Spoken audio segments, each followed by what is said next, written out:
Ebana, top of the town, it's so amazing and big surprise. Kama ulishawahi kuwa kwenye big surprise, hata mimi leo nimeshuhudia big surprise from coach, the head coach of Simba, Fadlu David. Jamaa ameongea Kiswahili. Sikuamini kama alishawahi kujifunza. Nafikiri Ahmed Ally ndo amemfunza kiasi kikubwa sana. It's okay, so good. Nitakuletea hiyo video hapa uangalie. Mambo vipi? Fresh. Assalamu alaikum. Kwema. You good? Okay. You understand now? Mambo vipi? Kidogo. Thank you. Kocha. Tarehe 15. Ipo haipo? We play.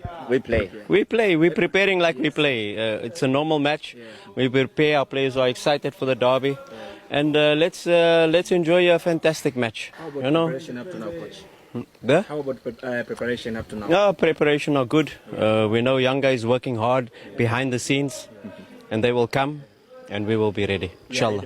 We're ready for match. We're ready. We prepare like normal, like every other match. Yeah. Players are in camp, focused. We're ready for the match, inshallah.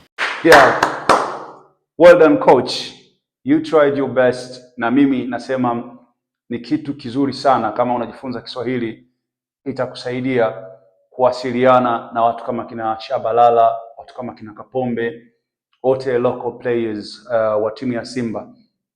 Nimesikia na tumesikia na imani watu wote wa Simba, wana Simba, watu wa football wote wamesikia kiasi gani Fadlu bado yuko yuko very mobilized, kwamba kiasi gani anaendelea kujipanga na kujiandaa na mechi ya tarehe 15, kwa sababu za chini ya carpet kama alivyokuambia kwamba in the undergrounds kwamba Yanga wanajipanga kwa sababu ya hii mechi. Kwa hiyo yote yanayosemwa, yote yanayozungumziwa mitandaoni pamoja na vijiwe vyote vya mpira, vyote ni propaganda tu. Kwa hiyo sisi kama wana Simba tuamini mechi ipo. Mechi namba 184 tarehe 15 mwezi huu ipo pale. Ubaya ubwela unaendelea kufanya kazi na utafanya kazi.